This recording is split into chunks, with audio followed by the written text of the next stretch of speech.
jaajëfatee sama gars yi Mister Shake la maa ngi nii Brooklyn New York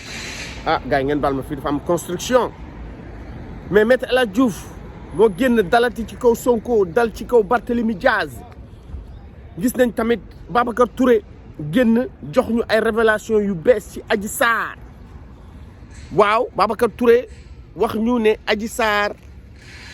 dëgg la dem na Njirda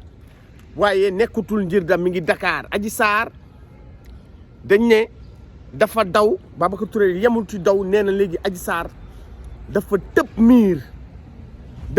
miir xaw ma deuxième étage xaw ma ban étage daal di daw te ba muy dem amul sax xaalis taxi dafa woote def arrivé payant maanaam jigéen bi ko jël si moo ko ndeysaan mujj fayal taxi bi waaw loolu la ñuy njëkk wax bu ñu paree ñu wax ci Maître Diouf ndax dañ ko invité TFM mu nekk fa di xas journaliste yi di xuloog journaliste yi Chérif Dia di xuloog ñoom di leen wax ay dof ngeen kenn laaju ko sax ci Sonko waaye après comme à son habitude il a commencé à dénigrer le président Sonko mais parlons plutôt de Adji Sarr la suite n'est-ce pas est pas fin du scandale Adji Sarr est-ce qu'elle a vraiment quitté son avocat Maître El Hadji Diouf est-ce que Adji Sarr dafa daw loolu la kii waxoon Babacar Touré te mën nañu wax ne dëgg la ndax nu mu tuddati Hélène Françoise Gueye génn na mu interviewé Adji Sarr Adji Sarr ci boppam mu ne dëgg la damaa toxu yemuñu fa ñu gis Mati Trois Pommes qui s'est rangée du côté du pouvoir Mati Trois Pommes qui est en transhumé elle aussi elle a interviewé Gabrielle Kane moom la ñu wax ne moom la ñu njortoon ne Babacar Touré ni mu waxee daal Mermoz moo fatoon Adji Sarr léegi kooku dafa génn Mati Trois Pommes mu ne ñu Adji Sarr mi ngi Njirda moom moo ko confirmé su ma juumul moom moo wax ne waaw moom la ndax dafa génne ay photo yu ñaaw Adji Sarr wax dëgg booy génne photo Adji Sarr da nga war a génne photo yu rafet waaye photo yu ñaaw Adji Sarr ñu ne mi ngi Njirda xamuñu ndax dañoo bëgg tuur lëndëm Adji Sarr boo demee mi ngi Dakar parce que Babacar Touré loolu la wax nee na Adji Sarr ba muy génn dafa daw mu tëb mur kon mënoon tànkam mënoon ci dagg ba damm Babacar Touré li mu wax nee na wàññi dindiwu ci virgule il maintient ses accusations Babacar Touré nous dit qu'Adji Sarr est malade maintenant elle peut ne pas être malade physiquement mais psychologiquement cette fille n'est pas stable parce que on l'a trahi tout simplement Adji Sarr ñu comploté contre Ousmane Sonko dañ ne woon dañ koy jox xaalis bu bëri gouvernement Macky Sall mais joxuñu ko dara elle s'est sentie trahi ci la daw ba mu dawee mu dem ci station ba après dañuy beneen jigéen ko jël jigéen googu nag moo woo ki nekk Mermoz dañuy njort ne Gabrielle Kane la mais Gabrielle Kane génn na nee na du dëgg nee na Babacar Touré ngeen baal ma ci wax ji dafay duul waaye liñ ci jaaxal Maître Diouf nañ ñëw ci moom nañ def transition bi Maître Diouf ci boppam ñëw ci plateau RFM TFM mu ne ñu laaj ko ana Adji Sarr xanaa affaire bi dafa tàbbi géej xanaa kaawu Chérif Dia moo ko laaj xanaa juge bi ba mu deewee ba léegi xanaa cas bi dafa tàbbi géej maanaam kenn dootu ko atte Maître Diouf nee na Adji Sarr mi ngi Njirda loolu la ñu bëgg gëmloo Babacar Touré nag dafa ne Adji Sarr dafa dem Njirda benn fan la fa def après ñibbisi na Dakar kon ñoom fi mu nekk nii dañuy nëbb Adji Sarr loolu Babacar Touré Maître Diouf nee na Adji Sarr mi ngi Njirda lu tax attewuñu cas bi mu ne sama yoon nekku ci juge bi dafa dee est-ce que da nga gis juge bi bees loolu da la wax Chérif Dia mais Maître Diouf dañ ko invité ci plateau bi ngir laaj ko affaire Barthélémy Diaz moom lu tax du wax dëgg mu ne moom mooy avocat Barthélémy Diaz mais Maître Diouf tu n'es pas l'avocat de Barthélémy Diaz peut-être que tu l'as été dans le passé mais tu ne peux pas être l'avocat de Barthélémy Diaz et venir sur le plateau de télévision nous dire que Barthélémy Diaz est en train de mentir aux Sénégalais en disant que ce procès-là n'est rien d'autre qu'un procès politique, n'est-ce pas? Maître Diouf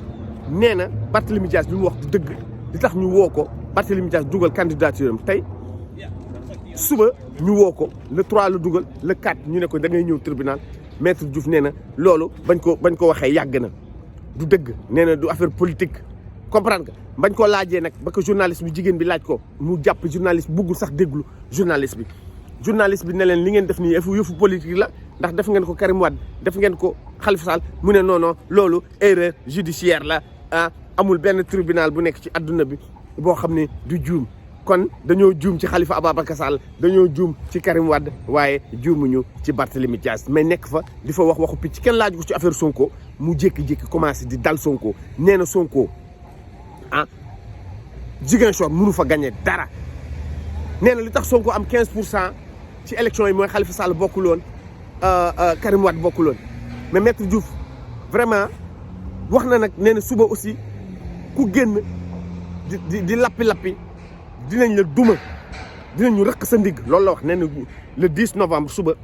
nee na ñoom Ousmane Sonko dañu bëgg taal réew mi waaye ku fi génn dinañu rëkk sa digg di lappi fii la ñu nekk di wax te ñoom bu yëfi tàngee dañuy daw Maître El Hadji Diouf moom moo fi waxoon c'est l'avocat du peuple waaye bañ ko laajee lu tax bokkuloo ci maire yi mu ne non léegi dépassé naa maire man président de la république laa bëgg nekk ñëpp xam nañu El Hadji Diouf mënul nekk président Sonko mooy nekk président looloo ko metti moom mu ne mooy député du peuple lu tax nag léegi mu dem bokk ci Benno Bokk Yaakaar loolu la wax mu ne mi ngi ci Benno Bokk Yaakaar ba pare yow nga bëgg tuddee sa bopp avocat du peuple en tout cas nee na suba ku génn dinañ di lappi dinañu rëkk sa ndigg waa Benno Bokk Yaakaar kon ñoom dañoo pare ndax Seydou Gueye génnoon na fi ak kii ne dafa bëgg nekk maire de Dakar muy Diouf Sarr ñemewuñ sax tudd Sonko ñu xas Khalifa Ababacar Sall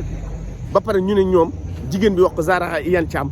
mu ne ku fi génn li amoon le 8 mars du am ku fi génn dinañ ko defanteeg ñoom suba nag mooy le 10 novembre dinañu xool ndax li ngeen di wax dëgg la ci yéen wala dëgg man dama yaakaaroon ne sax Macky Sall dina am xel mu dàq yëf yi waaye Macky Sall jël na avion daw na mi ngi Praia bu jógee Praia day dem France lu tax mu daw parce que Macky Sall saa yu dëkk bi di takk wala waaj a takk rek du ko fekkee am na nu muy demee nag du sax ñibbisi ndax dëkk bi mën na tàng boo xam ne bu policiers yi génne parce que Macky Sall xëy na dafa bëgg natt dooleem dafa bëgg xool ndax nit ñi dinañ génnaat wala duñu génnaat loolu tax dàqul yëf yi mais su ma doon moom damay dàq yëf yi ba beneen yoon mais suba Ousmane Sonko génn na lettre mu ne Guirassy liñ ko def di ko pamte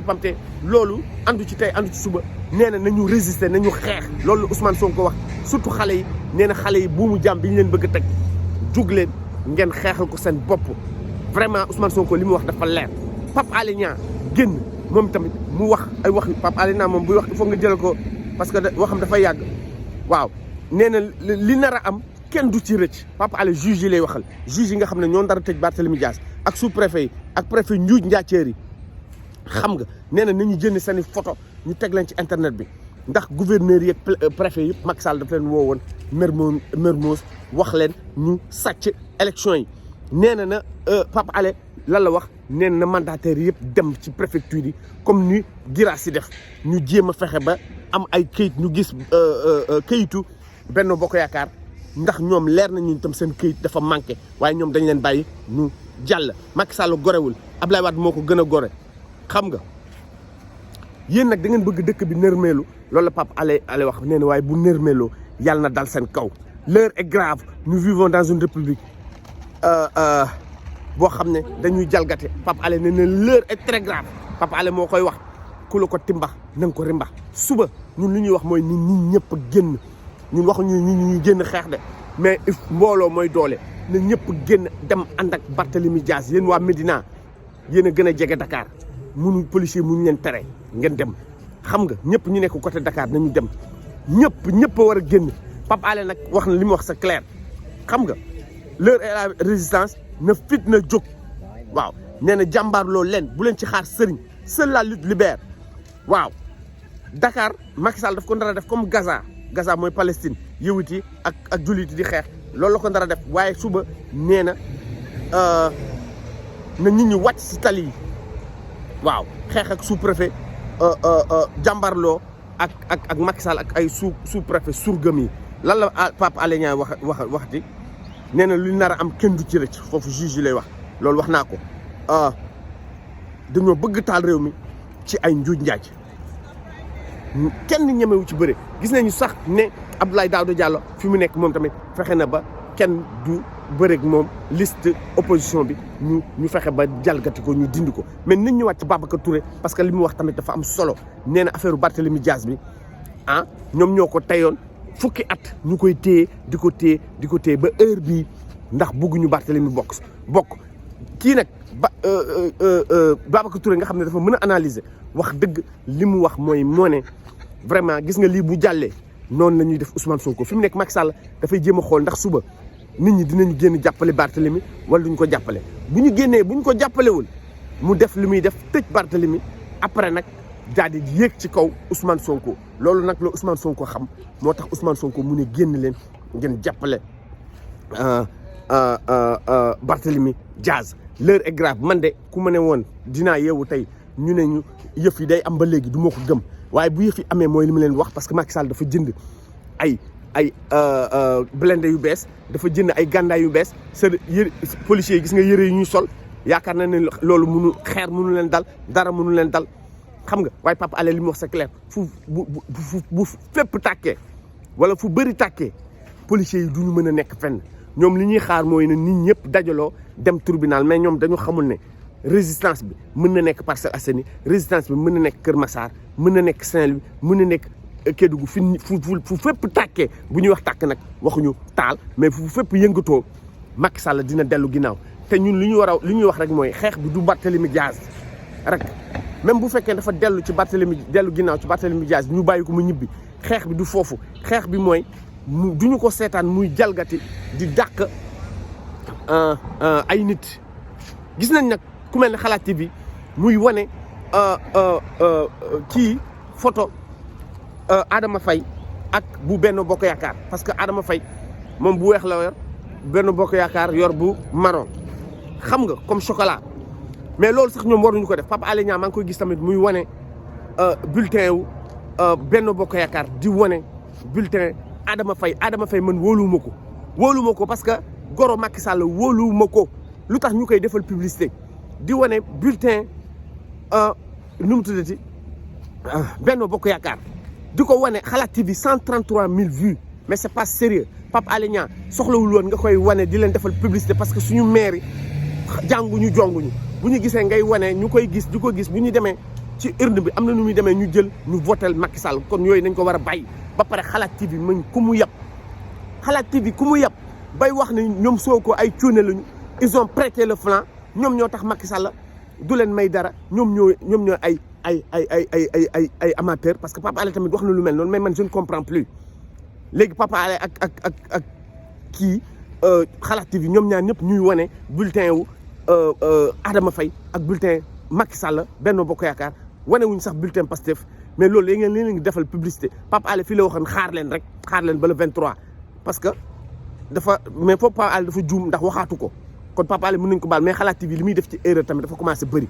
munoo wax ne ñun waa Pastef waaye yow askan bi vous avez prêté le flanc maanaam yéen a juum ngeen permettre Macky Sall muy def lu ko neex parce que li ngeen dugal baaxul mais Xalaat TV fu mu nekk Macky Sall di sàcc bu mag